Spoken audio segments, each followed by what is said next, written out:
Hey guys, मेरा नाम है राहुल। आप देख रहे हैं इको विको। आज हम डिस्कस करने वाले हैं पब्लिक इकोनॉमिक्स का पेपर। दोस्तों, ये गुरु जम्बेश्वर यूनिवर्सिटी हिसार में एमए इकोनॉमिक्स का थर्ड सेमेस्टर का पेपर है, जिसे आज हम डिस्कस करने वाले हैं।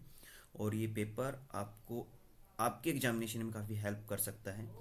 तो और जैसा कि इसकी गाइडलाइंस में दिया गया है दोस्तों, attempt any 5 questions in all, selecting 1 questions from each unit and question number 1 is compulsory.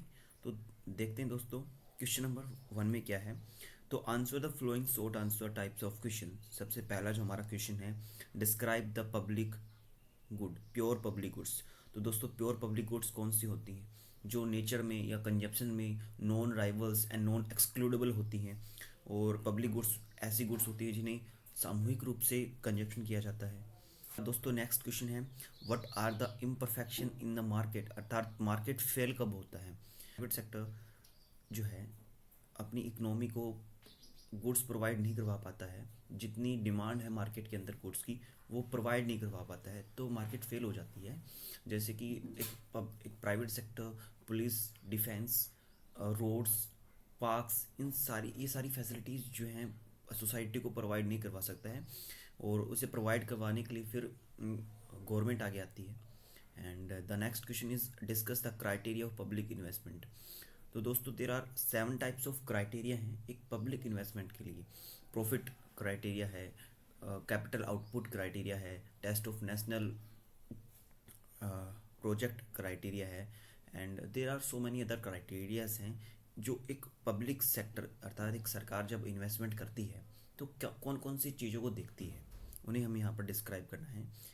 And the next question is, explain the tax shifting under decreasing cost. Decreasing cost का मीनिंग है यहाँ पर कि जब एक फर्म प्रोडक्शन कर रही है और उसकी कॉस्ट प्रत्येक नेक्स्ट यूनिट को प्रोड्यूस करने में कम आती जा रही है, तो बेसिकली जब टैक्स उस कंपनी की गुड्स किसी गुड्स के ऊपर लगाया जाता है तो ईजिली वो फर्म जो है अपने टैक्स को अपने कंज्यूमर के ऊपर शिफ्ट कर सकती है, क्योंकि उसकी जो कॉस्ट है पहले से कम है, अर्थात प्राइजेस भी कम है।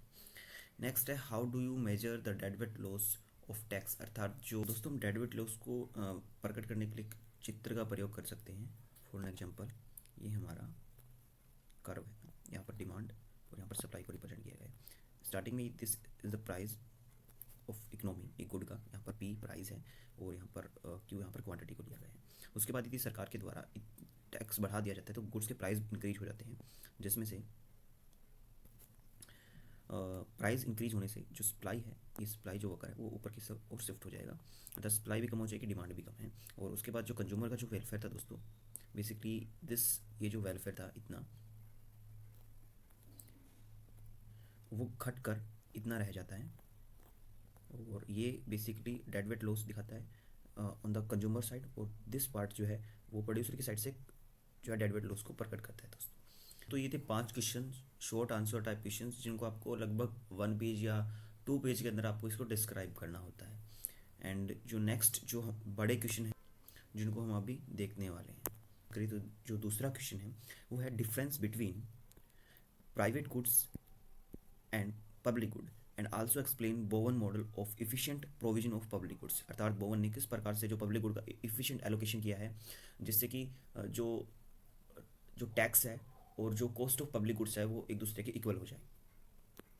उसके बाद दोस्तों नेक्स्ट क्वेश्चन है, explain various expenditure programme of the government for poverty alleviation. अर्थात जो गवर्नमेंट के द्वारा जितने भी प्रोग्राम्स चलाए जाते हैं जिससे कि गरीबी को दूर किया जा सकता है, वो कौन कौन से प्रोग्राम हैं और किस प्रकार से, यहाँ पर आप अपने सुझाव भी दे सकते हैं कि सरकार को ऐसे कदम उठाने चाहिए जिससे कि पॉवर्टी को कम किया जा सकता है अपनी इकोनॉमी के अंदर से, फॉर इकोनॉमिक डेवलपमेंट। और उसके बाद दोस्तों फोर्थ क्वेश्चन है, discuss in brief the allocation, distribution and stabilisation function of a government in the economy. दोस्तों, इसमें बेसिकली मस्करेव के द्वारा जो 3 प्रिंसिपल दिए गए हैं कि किस प्रकार से गवर्नमेंट जो है इकोनॉमी के अंदर रिसोर्सेज को एलोकेट कर सकती है। जहाँ पर एलोकेशन में रिसोर्स एलोकेशन की बात की गई है, डिस्ट्रीब्यूशन में इनकम के अंदर समानता लाने की बात, और स्टेबलाइजेशन फंक्शन के अंदर इकोनॉमी के अंदर किस प्रकार से जो इन्फ्लेशन या डिफ्लेशन की सिचुएशन आती है उनको कंट्रोल करने के लिए सरकार कौन कौन से कदम उठा सकती है, तो उसे हमें एक्सप्लेन करना है। नेक्स्ट क्वेश्चन जो explain Peacock Wiseman hypothesis of increasing public expenditure और पीके की जो हाइपोथेसिस हैं, जिसमें वो 3 टाइप्स के अपने कारण बताता है कि किस प्रकार से जो पब्लिक एक्सपेंडिचर है वो बढ़ता जाता है। फर्स्ट इज़ डिस्प्लेसमेंट इफेक्ट, अर्थात समाज में अगर कोई ऐसी सिचुएशन आ जाती है, हलचल पैदा हो जाती है, मान लो कोरोना काल आ गया या कुछ और नई डिजीज या नया कोई भूकंप वगैरह, तो जिससे कि इकोनॉमिकल एक्टिविटीज़ को परफॉर्म करने के लिए पब्लिक सेक्टर को आगे आना पड़ता है। Second is infection effects and third is केंद्रीकरण के। पर उसके बाद दोस्तों थर्ड यूनिट में जो हमारा 6th क्वेश्चन है उसमें है explain the canon of public expenditure. So there are 8 types of public expenditure की कैनन है जिनको हमें एक्सप्लेन करना है। And the next is discuss main features of programme budgeting, how it is an improvement over the traditional budgeting technique. अर्थात दोस्तों जो पहले जो बजट बनाए जाते थे ट्रेडिशनल तरीके से, जहाँ पर ना तो किसी प्रोग्राम को एवेलुएट करने के बारे में सोचा जाता था, हमारे पास पैसा है उसको according to the time and situation के अकॉर्डिंग पैसे को खर्च कर दिया जाता था।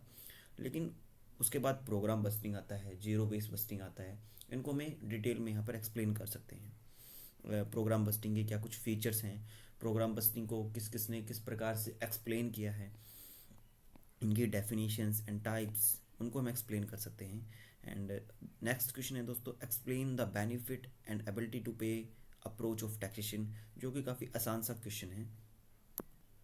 उसके बाद दोस्तों इस पेपर का लास्ट क्वेश्चन 9th क्वेश्चन है what is the meaning of double taxation, explain the problem of double taxation and measurement to remove it.